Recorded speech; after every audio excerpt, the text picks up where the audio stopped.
Greetings and salutations yet again, Internet people. Welcome back to another episode of A Maniacal Thesis. As always, I am your host, the Director. First off, I would like to thank the new subscribers that appreciated my pilot video enough to subscribe. Hopefully, there will be more in the future, but I at least wanted to say thank you, and hopefully you'll also appreciate the new, somewhat more corporeal realm setting that I chose to go with today. Still exploring that. Anyway, on to the main topic of today's video. An interesting little concept I like to call Lindsey Graham. A simple Southern lawyer, or just a simpleton? Mr. Graham has been making quite a bit of a fool of himself lately over a number of different networks and sources, and I feel that it's worth a moment or two to approach and discuss this particular degree of, well, idolatry, perhaps?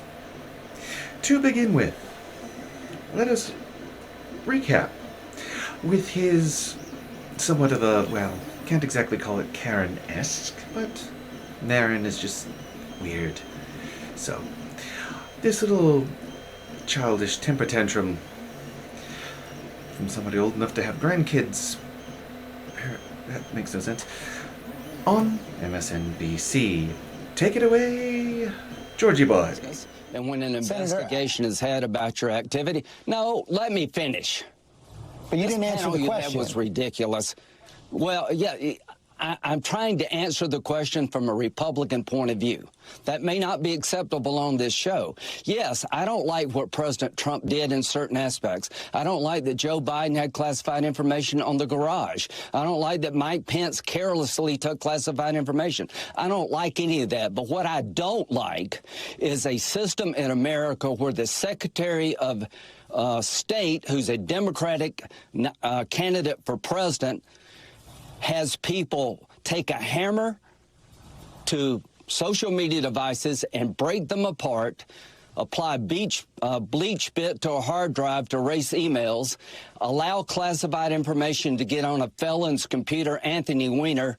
You haven't even mentioned that. Most Republicans believe we live in a country where Hillary Clinton did very similar things and nothing happened to her. President Trump will have his day in court, but espionage charges are absolutely ridiculous. Whether you like Trump or not, he did not commit espionage. He did not disseminate, leak, or provide information to a foreign power or to a news organization to damage this country. He is not a... Yowza. I mean, talk about beating a dead horse down, but it doesn't mean you have to have that kind of a childish outburst. We can all try to be a little professional, especially when you're trying to defend somebody like Trump. And speaking of defending somebody like Trump, I know that I'm not mistaken, I have heard on occasion Lindsey Lou here refer to himself as just a simple Southern lawyer, and one would think that a simple Southern lawyer would know the difference between the crime of espionage and the contents of the Espionage Act of 1917, also referred to as Title 18, U.S. Code 738, I believe, to be mistaken. However, I myself am, well, just a simple, insane fictional character. And somehow, in some incredibly unique, mysterious way, I was capable of figuring out a rudimentary deciphering of this ancient turn of the century legalese language, which is not the least bit easy, but I'm guessing that's on purpose.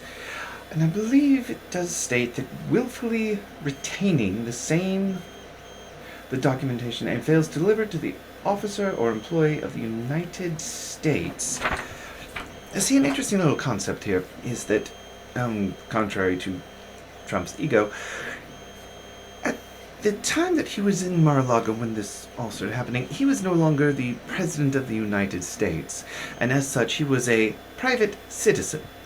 Now, as important as Trump thinks his entire existence is to the continuation of the universe, his busy schedule, as he himself put it recently on a Fox News interview, does not trump the demands or requests of the federal government of the United States of America. I mean, that's just insane.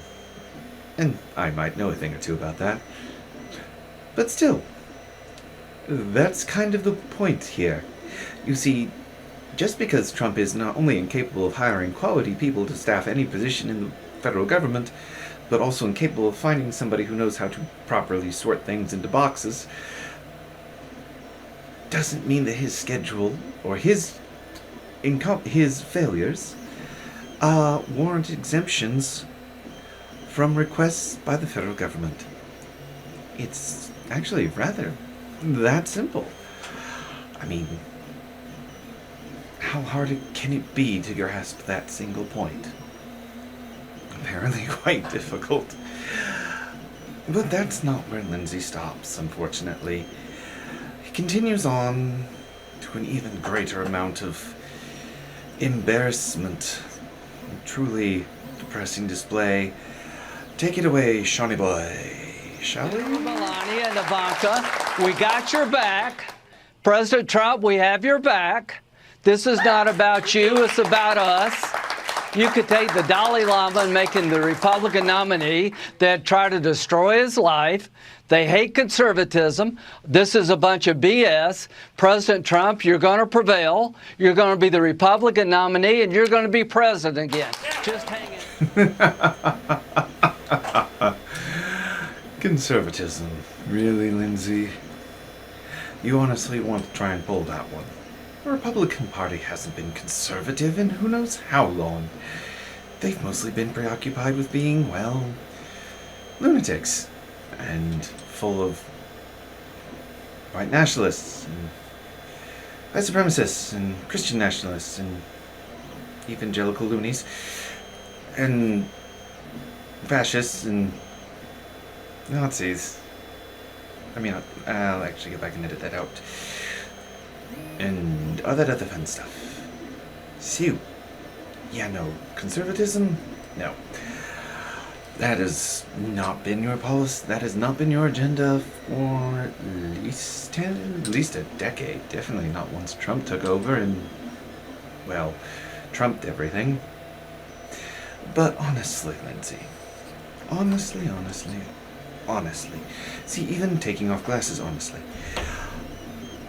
you have to be getting paid enough money by your bosses, not the American people, not the employers, the other ones. You know who you're talking about. You have to have been paid enough by them to have been able to afford be able to afford at least the ability to pretend to have a little bit of dignity. And if not, then you really need to work on finding a better deal. I'm sure they have them on Etsy.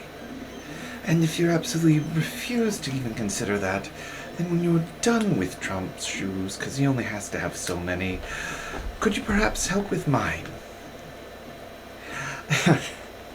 I know that's a low blow, but, I mean, you've been licking Trump's boots since he apparently talked back to you during the 2016 election. So, is it really that low? Honestly? And that's it. I think that covers enough to say that Lindsey Graham is most definitely more of a simpleton than a simple Southern lawyer.